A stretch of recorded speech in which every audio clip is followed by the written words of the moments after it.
Yo, so what is up, guys? It is Lane here, and today we're going to be ranking the best COD games multiplayer-wise. So we have a tier list right here, S, A, B, C, D. So let's go ahead and get ranking them. So we're going to go in order from what these games are. It's kind of mixed up, but yeah, we're going to go in order. Call of Duty Advanced Warfare. So I didn't really play Advanced Warfare that much because I took me a long time to get used to the EXO movement of this game. But if I had to be honest, when it comes to multiplayer, I thought Advanced Warfare was a pretty decent game, which is why it's in between the C and B middle, like this in the middle of this section. But yeah, we're gonna put that at B. Black Ops 3. Now this may be a shocker to everyone, but I loved Black Ops 3's multiplayer. But it's in between the S and A for me. But I'm gonna put a thing at A because I think the EXO movement was just a bit too much. If Black Ops 3 was boots on the ground, it would be S. But just because of the EXO movement, it would go down to A. But Infinite Warfare, that's instantly a D. I hated Infinite Warfare to death. Like I would literally drown myself in my backyard pool than rather play this game. Call of Duty 4 Modern Warfare, S tier, amazing game.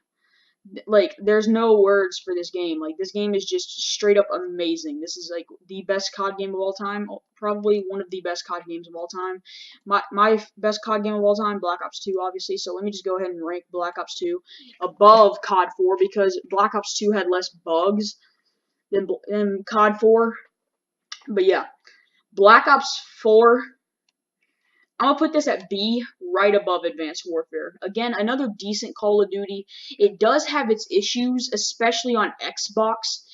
So what happens in BO4 is that every single time that someone joins your party or leaves your party, BO4 will lag like crazy, which sucks.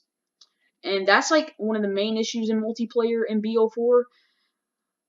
And yeah, Call of Duty Ghost. Now this may shock some people, but I'm gonna put this above Black Ops 4 in B.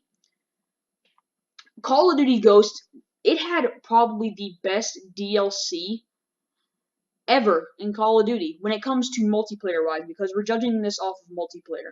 The maps in multiplayer for the DLC for Ghost is amazing. Every single gun, every map, anything that they added in, every camo was amazing. This had the perfect multiplayer DLC. But when it came to other things in the DLC, it wasn't that good. But we're judging this off of multiplayer, obviously. So yeah. Then we have MW3. MW3 100% goes in S tier. MW3 had a perfect game. It had something like wager matches, but it wasn't like a wager match, like where it would have like a 2v2 playlist. It would be search and destroy TDM and stuff like that. It was a really fun multiplayer. Call of Duty World War II, A tier multiplayer. I love Call of Duty World War II's multiplayer. I didn't like it that much back whenever the game first came out, but it's grown on me ever since Black Ops 4 came out. Like I've gone back every once in a while and I've played World War II just for fun. This game's multiplayer is amazing. But it's right below Black Ops 3 just because I had a better experience on Black Ops 3, and Black Ops 3 to me is more replayable than World War II. To me, World War II had a decent DLC pack, but thing is though, World War II, the maximum amount of time that I will play that game is probably 2 hours straight, and then I'll get bored of it. I can play Black Ops 3's multiplayer all day. I could play this multiplayer all day, that multiplayer, this multiplayer, this multiplayer.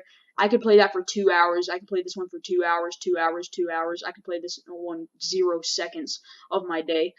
Black Ops 1, just because of the lagginess of the game, B, below Advanced Warfare, Black Ops 4, and Ghost. Now I know Black Ops 4 and Black Ops 1, like them being kind of switched up. I know that's gonna get a few people on me, but Black Ops 1's multiplayer to me just didn't stand out. It just didn't really, it's a good multiplayer to me. I loved Black Ops 1's multiplayer. It's just that it was so laggy. It had bugs in it all the time.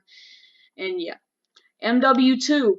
This game is in the S tier, above COD 4 and MW3.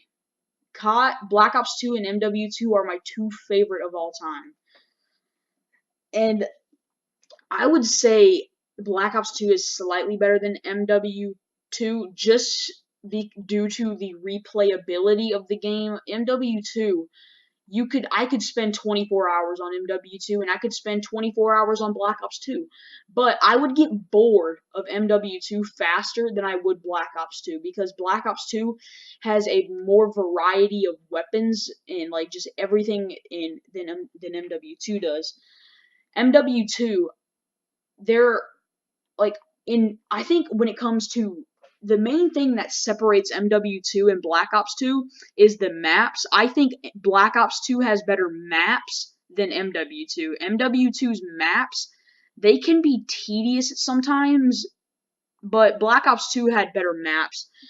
Because Black Ops 2's maps never really got on my nerves, but sometimes whenever I would play a map on MW2, it would get on my nerves. Like, for example, like if I was playing Invasion on MW2, I would get so mad at that map. It would get me really mad. So yeah, that's kind of what separates MW2 and Black Ops 2 from each other. So we're gonna go ahead and move on to one of my favorite CODs of all time, Call of Duty World at War. This game, it was another World War II game, just like the first 3 Call of Duty games. But Call of Duty World at War is, in my opinion, with all the new features that we had in this game, you were able to drive a tank around, you were able to just you had more playable, like, options in the game. This is in between the B and A section, but I'm going to have to lean more towards the A. And I know this is going to piss people off, the fact that this game is above Black Ops 1. Because most people would be like, Black Ops 1 S. But to me, World at War had a better multiplayer than Black Ops 1 because Black Ops 1 felt like it had so much more issues. If we were judging this game off of zombies, Infinite Warfare would be A for me because of zombies in Spaceland. Black Ops 3 would be S. Like, all these games would be, like, some games would be so freaking swapped. If we were judging this off of zombies, World at War would be C. Because I don't think there's anything that fits in the C section, you know, when it comes to multiplayer. Because I always have a decent time on multiplayer in any COD game besides Infinite Warfare. Infinite Warfare, I literally wanted to kill myself playing this game. Because the game was so unplayable. Like, who wants to jump around 15 times in like a 2-second time span and literally grapple onto a wall and your character's a freaking robot? And like, this game had made no sense to me and I just didn't like Infinite Warfare. But I did like Infinite Warfare Zombies a little bit, especially zombies in Spaceland, but we're not judging this off of zombies, we're judging this off of multiplayer. Now back to the World at War Black Ops 1 thing. World at War to me had a less choppy multiplayer than Black Ops 1, and also, but when it comes to playability, Black Ops 1 does indeed beat World at War. But in my opinion, I think World at War has better maps, better weapons, better everything than Black Ops 1. But there are some guns in Black Ops 1 that do beat guns in World at War, but I feel like World at War is a more authentic, and it is playable, and that's what makes it higher than BO1 to me, is that it's a more authentic and realistic Call of Duty game, and it's a fun game to play. This is the 5th Call of Duty in the series, and COD 4, out of the first 5 Call of Duties, COD 4 I would play the most, and then World at War I'd play second.